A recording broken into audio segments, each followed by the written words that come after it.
ఏదైతే కల్తీ మద్యానికి సంబంధించి జోగి రమేష్ పాత్ర ఉందని స్వయంగా ఆ జనార్దన్ రావు ఆధారాలతో సహా బయట పెట్టాడో ఆ సమయంలో జోగి రమేష్ బయటకు వచ్చి ఒక సవాల్ కూడా ఇచ్చాడు. అసలు ఈ జనార్దన్ రావు అనే వ్యక్తి ఎవరో నాకు తెలియదు, ఆ వ్యక్తితో నాకు ఫోన్ సంభాషణ కానీ మొబైల్ సంభాషణ కానీ అసలు ఏమీ జరగలేదు, ఆ వ్యక్తిని నేను ఎప్పుడు ప్రత్యక్షంగా కలవలేదు చూడలేదని చెప్పి ఒక సవాల్ కూడా ఇచ్చాడు.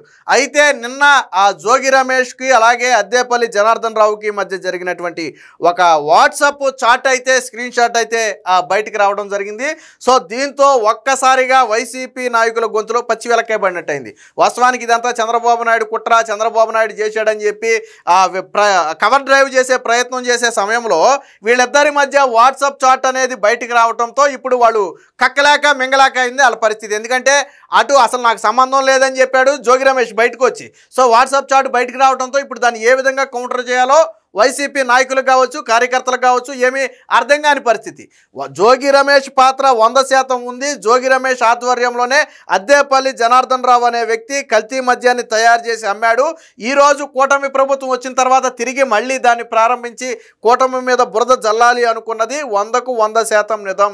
ఈ వాట్సాప్ చాట్ మీద ఏదో ఫ్యాబ్రికేట్ లేకపోతే ఏఐతో క్రియేట్ చేశారని చెప్పి రకరకాల వ్యాఖ్యలు చేస్తున్నారు. కానీ రేపొద్దున ఇవన్నీ కోర్టు ముందుకెళ్ళినప్పుడు అప్పుడు సమాధానం చెప్తారు. ఏదైతే ఆల్రెడీ అద్దేపల్లి జనార్దన్ రావు మొబైల్ అనేది పోలీసుల హ్యాండ్ ఓవర్లో ఉంది. సో దానిలో వీళ్ళిద్దరి మధ్య ఎన్నిసార్లు ఇది జరిగింది, పైగా ఆ వాట్సాప్ చాట్లో కూడా ఫేస్ టైంలో కాల్ చేయమని చెప్తున్నాడు. సో దానికి సంబంధించి వాళ్ళ ముందు నిన్న జోగి రమేష్ చేసిన సవాల్ ఏంటో ఒకసారి చూద్దాం, ఆ తర్వాత వాట్సాప్ చాట్ హిస్టరీ చూద్దాం. ఒకసారి ఏనండి ఏం చెప్తాడు. జనార్దన్ అనే వ్యక్తి ఎప్పుడు కూడా అతనితో వ్యాపార లావాదేవీలు గాని ఎటువంటి మా మధ్య ట్రాన్సాక్షన్ గాని ఫోన్ కాల్స్ గాని ఎప్పుడు జరిగిన దాఖలాలు లేవు. విన్నారు కదా, ఒక మాట స్పష్టంగా చెప్పాడు. వ్యాపార లావాదేవీలు కానీ ట్రాన్సాక్షన్స్ కానీ ఫోన్ కాల్స్ కానీ మా దగ్గర ఎప్పుడూ ఎక్కడా జరగలేదని చెప్పి జోగి రమేష్ నిన్న చెప్పిన మాట వాస్తవం కదా. జోగి రమేష్ ఇలా సవాల్ చేశాడో లేదో వెంటనే వాట్సాప్ చాట్ బయటకు వచ్చింది, అది ఒకసారి చూద్దాం. ఇది ఇప్పుడు సోషల్ మీడియాలో బలంగా తిరుగుతున్నటువంటి వాట్సాప్ చాటు. సో ఇందులో ఇది ఎవరి మొబైల్ నుంచి తీసుకున్నదయ్యా అంటే అద్దేపల్లి జనార్దన్ రావు మొబైల్ నుంచి తీసుకున్నటువంటి స్క్రీన్ షాట్. జోగి రమేష్ అన్న ఎమ్మెల్యే అని చెప్పి ఫీడ్ చేసుకున్నాడు. బహుశా ఆయన ఎమ్మెల్యేగా ఉన్నప్పుడు అలా ఫీడ్ చేసుకుని ఉండొచ్చు. సో దీనికి సంబంధించి 22 సెప్టెంబర్న జోగి రమేష్ నుంచి ఒక మెసేజ్ వచ్చింది, కమ్ మై హోమ్ అని చెప్పి ఒక మెసేజ్ వచ్చింది. పాపం బట్టర్లు ఇంగ్లీష్ జోగి రమేష్ ఏం చదువుకున్నాడో మనకు తెలియదు. కానీ ఆ తరువాత ఒక 5 నిమిషాలకి ఒక 20 సెకండ్లు కాల్ అయితే మాట్లాడారు. తర్వాత మళ్ళీ కాల్ చేస్తే మరి ఆ కాల్ కట్ అయిందో ఏమో కానీ మళ్ళీ కాల్ చేస్తే 1-1కి లిఫ్ట్ చేయాల.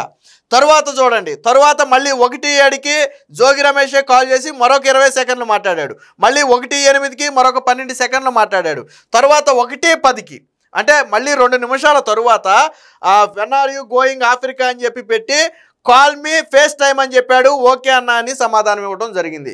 సో అంటే వాస్తవానికి నువ్వు ఎప్పుడు ఆఫ్రికా వెళ్ళబోతున్నావు, ఒకసారి ఫేస్ టైంలో కాల్ చేయాలంటే వాట్సాప్ కాల్ కాకుండా ఫేస్ టైంలో నన్ను కాంటాక్ట్ అవ్వాలని జోగి రమేష్ చెప్పాడు. దానికి ఓకే అంటూ రిప్లై వచ్చింది. సో ఇది వీళ్ళిద్దరి మధ్య జరిగినటువంటి వాట్సాప్ చాటు. సో ఇది ఫ్యాబ్రికేటెడ్ అని చెప్పడానికి ఇది క్లియర్గా ఒరిజినల్గానే తెలుస్తుంది తప్ప ఇది ఎక్కడ ఫ్యాబ్రికేటెడ్ చేసినట్టుగానో లేకపోతే ఏ అయితే మనకు అర్థమైపోద్ది. సో ఏఐ చేసినట్టుగానో లేదు. రెండోది ఏంటంటే ఇవన్నీ రేపొద్దున కోర్టు ముందు ఉంచబోతున్నారు. మనకి బయటకు వచ్చింది ఒకటే, బట్ దీని కంటిన్యూషన్ చాట్లు ముందు వెనక కూడా ఉంటాయి. వాస్తవానికి అంతకు ముందు కూడా కాల్స్ ఉన్నాయి చూడండి, కాకపోతే ఇక్కడ డేట్ లేదు. ఇదైతే మాత్రం సెప్టెంబర్ 22. బట్ ఇంతకు ముందు కూడా ఆల్రెడీ ఒక 6 సెకండ్ కాల్ మనకి ఇక్కడ కనపడుతుంది, పైన ఒక కాల్ కనపడుతుంది.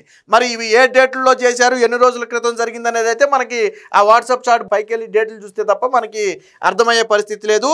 ఇది దీనికి సంబంధించిన వార్త కూడా వచ్చింది, ఒకసారి చూద్దాం. జోగి జనార్దన్ మధ్య లిక్కర్ లింకే, మద్యమే కలిపింది ఇద్దరిని.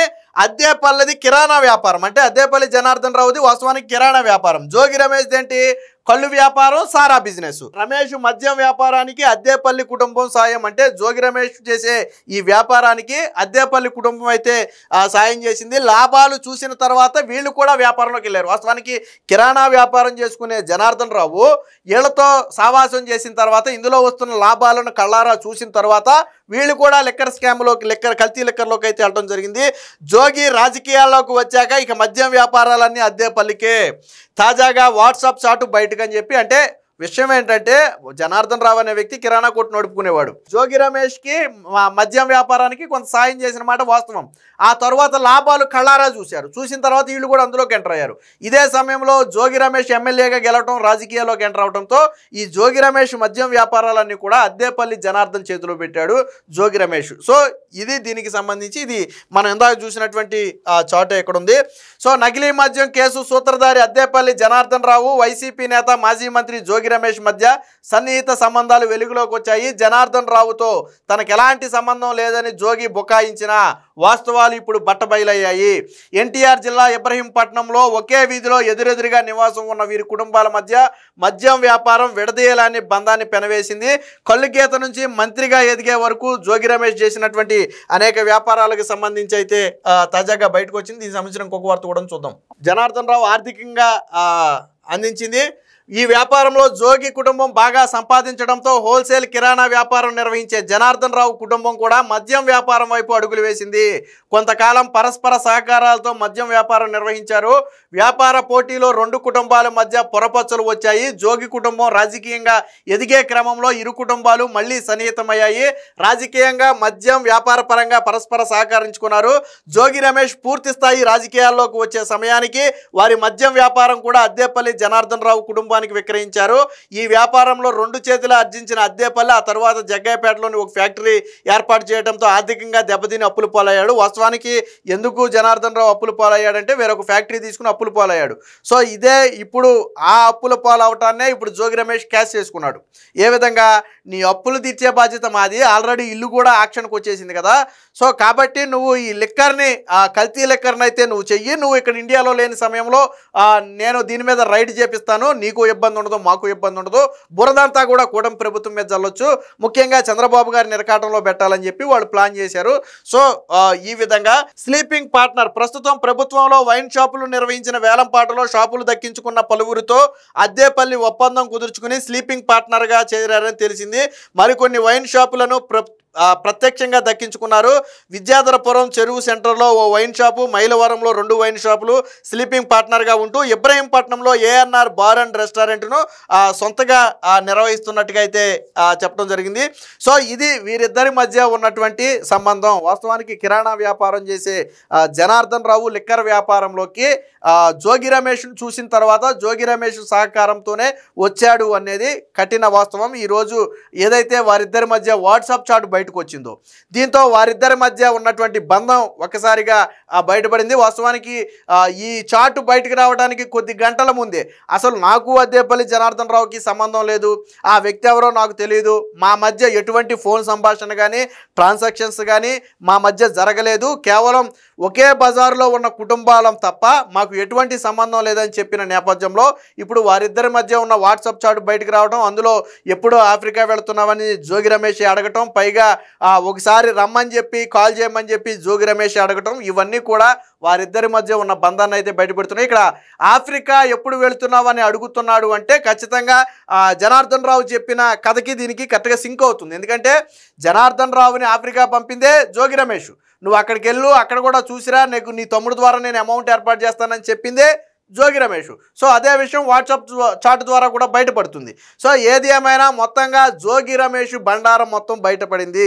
ఈ కల్తీ మద్యం వ్యవహారం మొత్తం కూడా జోగి రమేష్ కొనసన్నంలో జోగి రమేష్ అండర్లో జరిగినటువంటి ఆ వ్యవహారం కేవలం కూటమి ప్రభుత్వం మీద, చంద్రబాబు గారి మీద బురద జమ్మాలి. లిక్కర్ లాంటి వ్యవహారం అయితే ప్రజల్లోకి బలంగా వెళుతుంది, ఆ ప్రభుత్వానికి డ్యామేజ్ ఎక్కువ అవుతుందనే ఉద్దేశంతో వాళ్ళు ప్రీ ప్లాన్డ్గా చేసినటువంటి ఆ వ్యవహారం. ములకల చెరువు వ్యవహారంలో పెద్దగా మైలేజ్ రాలేదని మళ్ళీ ఇబ్రహీంపట్నం వ్యవహారాన్ని కూడా తెర మీదకు తీసుకొచ్చి 2 లీకులు ఇచ్చి పట్టించింది, వెనకమాల సాక్షి మీడియాను పంపింది, ఇవన్నీ కూడా చేసింది జోగి రమేషే. ఈ సంబంధం లేదని ఏదైతే చెప్పాడో అది వాట్సాప్ చాట్ ద్వారా అదంతా కూడా అబద్ధం అని చెప్పి బయటపడింది. దీంతో వైసీపీ నాయకులందరూ కుక్కిని పేనులాగా అయిపోయారు, కొలుగులో దూరేశారు, ఎరకల కొలుగులో దూరినట్టు దూరేశారు. ఎందుకని ఆల్రెడీ వాట్సాప్ చాట్ బయటకు వచ్చింది. అంతకుముందేమో జోగి రమేష్ మా ఇద్దరి మధ్య సంబంధం లేదన్నాడు. మరి ఇప్పుడు ఏ విధంగా కౌంటర్ ఇవ్వాలి దానికి? వాట్సాప్ చాట్కి మహా అయితే ఫేక్ అని కౌంటర్ ఇవ్వచ్చు. సరే ఇప్పుడు ఫేక్ అంటారు, రేపొద్దున కోర్టు ముందు పెడతారు కదా, మొబైల్తో సహా తీసుకెళ్ళి కోర్టు ముందు పెడతారు కదా, అప్పుడు దీన్ని ఫేక్ అని అనలేరు కదా. సో అందులో మొబైల్ నెంబర్లో ఆ నెంబర్ ఎవరిదనేది కూడా తెలిసిపోద్ది కదా. సో ఇదొక రకంగా అంటే వైసీపీ నాయకులు కనీసం కవర్ చేసుకోవడానికి కూడా అవకాశం లేకుండా అడ్డంగా దొరికిపోయారు. ఏది ఏమైనా జోగి రమేష్ మెడకు ఈ కల్తీ లిక్కర్ స్కామ్ అనేది బలంగా చుట్టుకుంటుంది అనడంలో ఎటువంటి సందేహం లేదు.